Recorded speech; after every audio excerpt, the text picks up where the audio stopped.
Mais qu'est-ce qui arrive au corps de Rafinha, les amis?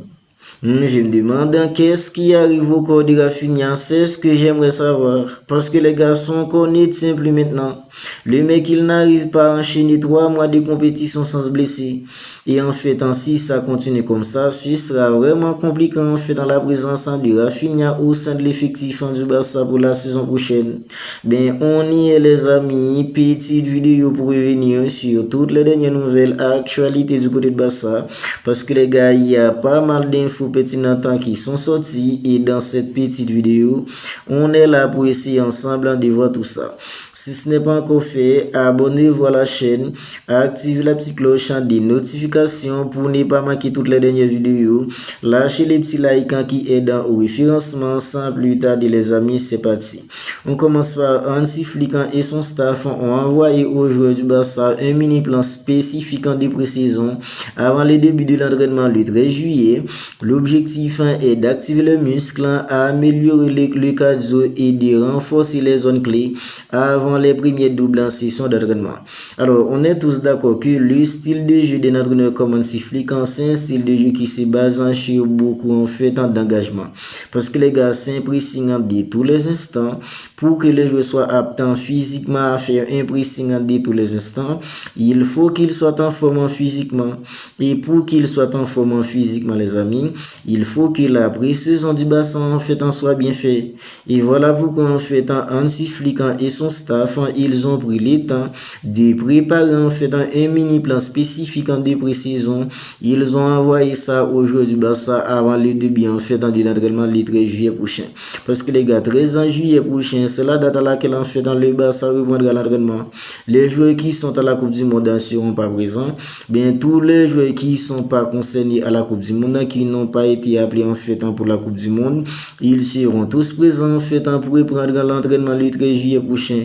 Voilà pourquoi en fait j'ai bien aimé ça, parce que les gars en fait la saison dernière, il y avait pas mal de blessures. Le Barça a beaucoup souffert en fait physiquement, parce que les gars, la pré-saison du Barça, ça n'a pas été un vrai succès la saison dernière. Bien, pour que ça soit en fait un vrai succès cette saison, nous dit que Hansi Flick et son staff, ils ont envoyé aux joueurs du Barça un mini plan spécifique de pré-saison avant le début de l'entraînement le 13 juillet. L'objectif de ce mini plan spécifique est d'activer les muscles, améliorer les cardio et de renforcer les zones clés avant les premiers doubles en session d'entraînement. On enchaîne maintenant avec les dossiers d'Alejandro Balde, parce que les gars, ça se complique de plus en plus pour Alejandro Balde, surtout pour la concurrence. Et c'est ce qu'on nous dit ici. On nous dit que la concurrence s'intensifie pour Alejandro Balde au Barça avec les dossiers en fait de mecs comme Moïse Salinas et Joao Cancelo. Malgré cela, Balde, il veut rester et se battre pour retrouver sa place en titulaire la saison prochaine. J'ai envie de dire, est-ce qu'en fait ça va dans la tête d'Alejandro Balde?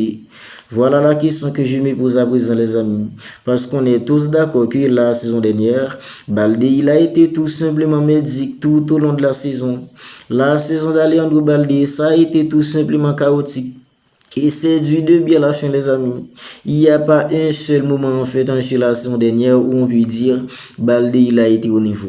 Parce que les gars, du début à la fin, Balde il a été tout simplement médiocre sur la saison dernière. Et avec l'arrivée en fait de Cancelo en janvier, c'est ça en fait qui nous a beaucoup aidé.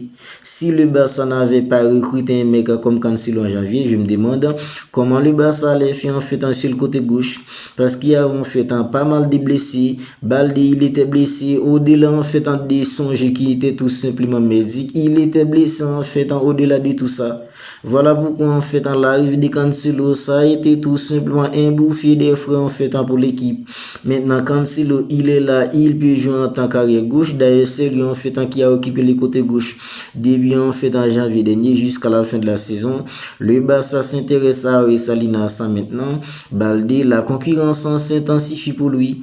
Bien lui malgré tout cela, il veut rester, parce qu'on a dit que malgré en fait les dossiers de mecs comme Salinas et Joao Cancelo, Balde il veut rester et se battre pour retrouver sa place en titulaire la saison prochaine. On enchaîne maintenant avec les dossiers en fait de Salinas, parce qu'on a dit que le Barça est intéressé en fait par le latéral gauche de 19 ans, Oy Salinas, mais il n'y a aucune intention d'entrer dans une guerre d'enchères en fait pour payer un montant tout simplement excessif. Parce que les gars, pour l'instant, une équipe comme Racing Santander, et elle ne veut pas en fait négocier en fait pour un mec comme Oy Salinas. Ce que veut Racing Santander, c'est que le Barça paye la clause en libératoire qui est élevée à 16 millions d'euros. Voilà en fait pourquoi le Barça ne veut pas entrer en fait dans une guerre d'enchères pour un mec comme Oy Salinas. Ok, le mec il est hyper jeune, il n'a que 19 ans, il est talentueux et sur les plans personnels, il y a déjà un accord avec le Barça et Oy Salinas. Mais les gars, le Barça ne peut pas payer en fait en 16 millions d'euros. Sa clause libératoire qui est élevée à 16 millions d'euros, le Barça ne peut pas payer ça. Ben, si une équipe en fait comme Racing Santander veut négocier, le Barça en fait négociera avec elle pour acheter un mec en fait comme Oy Salinas. Ben, pour l'instant, on dit que Racing Santander ne veut pas négocier.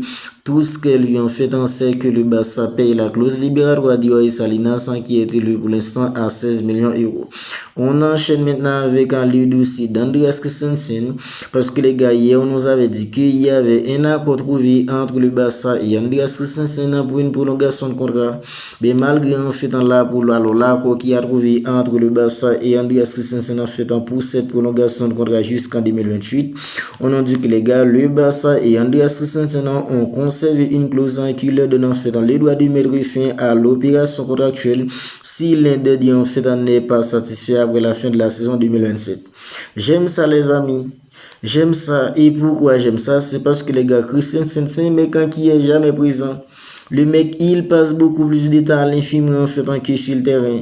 On est tous d'accord que le Barça qui a trouvé un accord pour prolonger le contrat d'Andreas Christensen jusqu'en 2028. Si Christensen pour la saison qui arrive, il passe beaucoup plus de temps à l'infirmerie en fait que sur le terrain. Ben, il y a une clause qui permettra à une équipe comme le Barça en fait de mettre fin au contrat de mec comme Andreas Christensen. C'est ce qu'on nous dit ici. Le Barça et Christensen ont trouvé une clause qui leur donne tout simplement les droits de mettre fin à l'opération contractuelle si l'un des deux en fait n'est pas satisfait à la fin de la saison de 2027. Voilà, parce que les gars, depuis l'arrivée de Christensen au Barça, on est tous d'accord que quand Christensen en fait il est là, quand il est en forme, c'est l'un des meilleurs défenseurs de l'équipe. Parce que les gars, le mec quand il est intelligent, son intelligence en jeu c'est tout simplement hors norme. C'est un mec en fait qui sait bien sortir les ballons. Ses relances, c'est tout simplement incroyable. Ses replacements, la façon dont en fait il lit le jeu, la façon dont il peut intercepter en fait les contre-attaquants de l'équipe adverse. La façon dont il peut couper les contre-attaquants de l'équipe adverse, Christensen, quand il est présent, quand il est en forme, c'est l'un des meilleurs défenseurs en fait de l'équipe. Ben, le problème, il est jamais présent. Il passe beaucoup plus de temps à l'infirmerie en fait qu'il est sur le terrain. Voilà pourquoi en fait cette clause qui permettra à une équipe comme le Barça ou Andreas Christensen de mettre fin en fait à l'opération contractuelle si l'un des deux en fait n'est pas satisfait à la fin de la saison de 2027. Voilà pourquoi en fait j'aime ça les amis. Ben, on enchaîne maintenant avec le dossier d'Abza Abdelkarim parce qu'on a dit que la signature du contrat avec Abza Abdelkarim sera finalisée lundi. Actuellement entre le club à savoir Barça et Al Ahly, l'échange de documentation est en cours afin de finaliser les procédures nécessaires. Abza Abdelkarim, jeune avant-centre égyptien, d'ailleurs il a été appelé avec la sélection égyptienne, il participe à la Coupe du Monde. Abza Abdelkarim, il était à une équipe comme Al Ahly. Le Barça l'avait pris en fait il y a quelques mois. Il était en train d'évoluer avec le Barça Athletic. Puisque les gars, il a fait ses preuves, le Barça veut le garder. Il y a en fait une option qui permettra à une équipe comme le Barça d'acheter définitivement un mec comme Abza Abdelkarim. Ben, le Barça active l'option maintenant. Abza Abdelkarim, il est sur les points de rejoindre une équipe comme le Barça définitivement. Voilà pourquoi on nous dit ici la signature du contrat d'Abza Abdelkarim sera finalisée lundi entre le Barça et Al Ahly. Maintenant, en fait, l'échange des documentations est en cours afin de finaliser finaliser les procédures nécessaires. J'ai envie de dire bienvenue en fait à un mec, bienvenue à un mec comme Abdelkarim. Le mec, il est de grande taille, il est clinique dans la finition. J'en suis persuadé que les gars, en fait, dans les années à venir, un mec comme Abdelkarim, il montre en équipe première pour faire tout simplement ses preuves. Ben, on enchaîne maintenant avec les dossiers en fait en demi qui vient de venir. Parce que les gars, il y a 2 jours, il y avait des rumeurs disant que le Barça s'était intéressé à l'idée d'avoir les services de mecs comme Mickey Van de Ven. Ben, on nous dit si Tottenham en fait ferme la porte à un départ de Mickey Van de Ven en cet été, que ce soit le Barça et Liverpool qui étaient les deux clubs intéressés par un mec comme Mickey Van de Ven, on nous dit que le Barça et Liverpool ont suivi les défenseurs, mais les Spurs considèrent que Mickey Van de Ven c'est un élément clé du projet en fait dans des Deserbi. Deserbi, c'est le nouvel entraîneur d'une équipe comme Tottenham. Voilà, Mickey Van de Ven, il n'y a aucune intention de la-bas d'une équipe comme Tottenham, de lâcher un mec comme Mickey Van de Ven, que ce soit une équipe comme le Barça ou une équipe comme Liverpool. Bien, on enchaîne maintenant avec le dossier de Rafinha, les amis. Les dossiers qui inquiètent presque tous les supporters du Barça parce que les gars, Rafinha, c'est l'un des joueurs les plus importants d'une équipe comme le Barça. C'est l'un de nos meilleurs joueurs. Au-delà de la mine, au-delà des Pedri, Rafinha, c'est un élément tout simplement plus qu'important pour une équipe comme le Barça. Et à présent, son corps ne tient plus. Son corps ne tient plus. Le corps de Rafinha en fait ne tient plus. Bien Rafinha en fait qui était sorti sur blessure en fait contre une équipe comme Haïti alors vendredi dernier. Deuxième match du Brésil lors de la phase du groupe de Coupe du Monde. Parce que les gars, pendant que le Brésil était en train de massacrer une équipe comme Haïti, 3-0 depuis en première période, Rafinha il arrivait pas à continuer. Il était obligé en fait de laisser ses coéquipiers. Mais on nous dit ici, le CBF informe que Rafinha il a subi une blessure au muscle biceps fémoral de la jambe droite et sera désormais soumis à une thérapie intensive sur la supervision du personnel médical de la sélection. Il sera pas écarté en fait de l'effectif. Voilà, Rafinha sera pas écarté en fait de l'effectif du Brésil parce que les gars, pour le staff médical d'une équipe comme le Brésil, ils espèrent que Rafinha en fait il va se rétablir à temps. Voilà, et c'est ce qu'on nous dit ici. On nous dit que Rafinha en fait ne sera pas écarté de la Coupe du Monde. Il suivra en fait le traitement et la sélection brésilienne prendra soin de lui en fait pour qu'il revienne dans le délai tout simplement minimum. Rafinha a passé des examens ce matin, à savoir hier matin. Il n'a pas ressenti de douleur, ce qui a tout simplement réjoui tout le monde en sélection. Voilà, Rafinha en fait malgré le fait qu'il était sorti en fait en ses blessures, il a passé des examens, il ressent pas en fait des douleurs, ça a réjoui tout le monde en sélection. Ils espèrent que Rafinha en fait il va revenir à temps dans le délai en fait minimum parce que les gars ils veulent que Rafinha continue à jouer en fait durant la Coupe du Monde, surtout dans les phases à élimination directe. Et c'est ce qu'on nous dit ici. La sélection brésilienne va donc tout essayer pour que Rafinha joue encore lors de cette Coupe du Monde. Voilà, malgré sa blessure, la sélection brésilienne va donc tout essayer pour que Rafinha joue encore lors de cette Coupe du Monde malgré sa blessure. Mais les amis, pour la sélection brésilienne, Rafinha en fait la blessure, c'est pas trop grave. Ils veulent que Rafinha en fait continue à jouer en fait durant la Coupe du Monde, surtout dans les phases à élimination directe, parce que le Brésil va sûrement se qualifier. On ne sait pas si c'est le Brésil qui va terminer premier ou si c'est le Maroc dans ce groupe C. Bien, pour l'instant, le Brésil en compte 4 points en première position du groupe C. Il y a le Maroc qui compte 4 points aussi, bien puisque le Brésil a un plus grand nombre de différences de buts. Voilà pourquoi en fait dans le Brésil est premier sur une équipe comme le Maroc. Bien, pour l'instant, Rafinha il est absent, il a subi une blessure. Bien, on nous dit qu'il ne sera pas écarté de la sélection parce que les gars, la sélection brésilienne va tout essayer pour qu'un mec comme Rafinha continue à jouer en fait durant la Coupe du Monde. Bien, la question que se posent presque tous les supporters du Barça à présent, est-ce le meilleur moment pour vendre un mec comme Rafinha? Parce que les gars, puisque son corps ne tient tout simplement pas, est-ce que le Barça devrait pas songer à vendre un mec comme Rafinha cet été? Parce que les gars, il y a quelques jours, nous avaient dit que l'Arabie Saoudite s'était intéressé à un mec comme Rafinha et c'était prêt à offrir 80 millions d'euros pour un mec comme Rafinha. Je pense que les gars, s'ils sont confiants, ne tient plus. Parce que depuis la saison dernière, Rafinha, il a accumulé pas mal de petites blessures. S'ils sont jamais en fait dans des graves blessures, bien c'est souvent des petites blessures qui l'empêchent en fait d'être à 100%. Parce que quand un footballeur accumule des petites blessures comme ça, les amis, en fait dans ça le réduit tout simplement. Les petites blessures finissent toujours par réduire en fait un mec comme Rafinha. Mais je pense que les gars, s'ils sont qu'on ne tient plus, parce que les gars, c'est le cas, sont qu'on ne tient plus, il arrive même pas à enchaîner en fait en 4-5 matchs à haute intensité sans se blesser. Je pense que les gars, c'est le meilleur moment pour que le Barça se débarrasse de mecs comme Rafinha. Parce que si le Barça songe à vendre Rafinha là maintenant, le Barça va entrer en fait une grosse somme d'argent. Parce que l'Arabie Saoudite environ un mec comme Rafinha, il serait prêt à offrir environ 80 millions d'euros.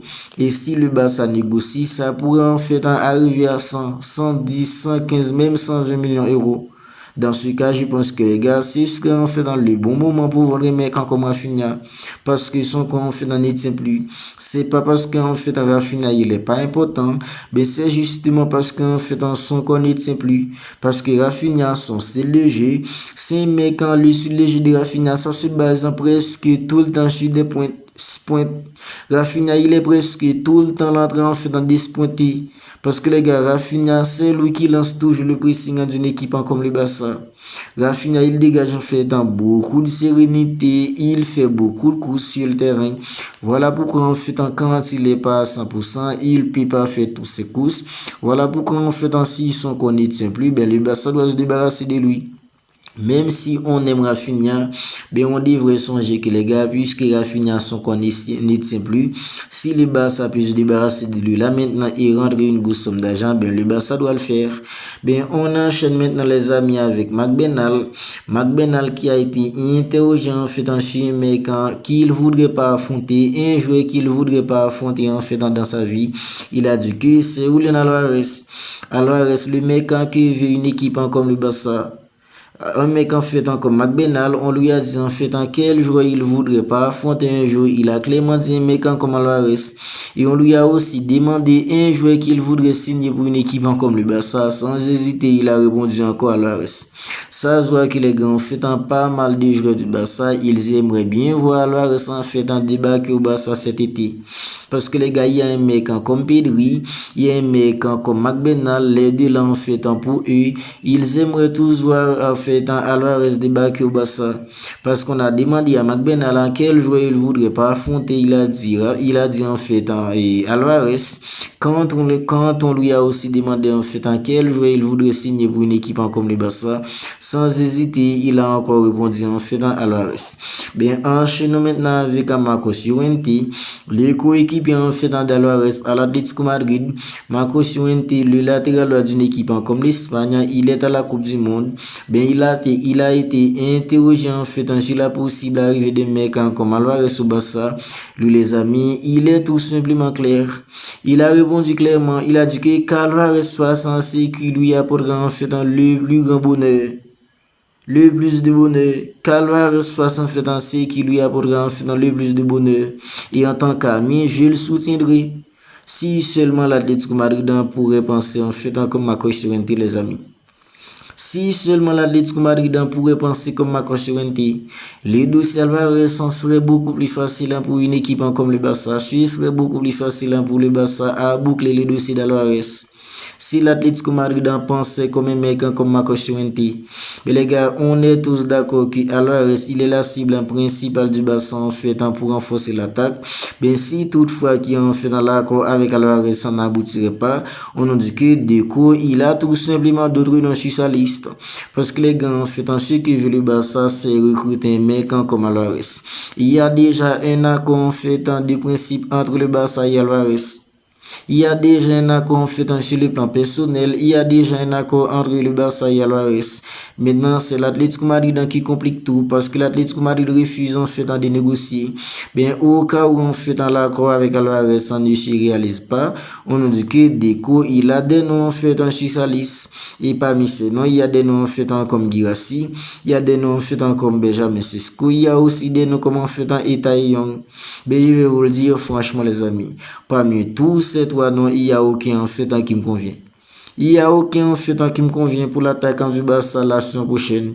Le Barça doit tout essayer en fait pour faire venir Alvarez. Et moi personnellement, je pense qu'après la Coupe du Monde, en fait, les choses vont bouger sérieusement pour Alvarez. Oui, puisque maintenant Alvarez il est concentré sur la Coupe du Monde avec la sélection d'Argentine. Ok, ben je pense que le jour où l'Argentine en fait sera éliminée, où l'Argentine en fait terminera sa Coupe du Monde, là maintenant les choses en fait vont se bouger de manière tout simplement brutale entre le Barça et l'Atlético Madrid dans le dossier Alvarez. Vous n'hésitez pas à me dire ce que vous en pensez de tout cela dans les commentaires. Le Barça en fait qui s'intéresse à un mec comme Alvarez, il fait de lui sa priorité. McBennal en fait qui aimerait bien recruter Alvarez pour le Barça. Marco Llorente, selon lui en fait Alvarez doit faire tout simplement en fait ce qui lui apportera en fait le plus de bonheur.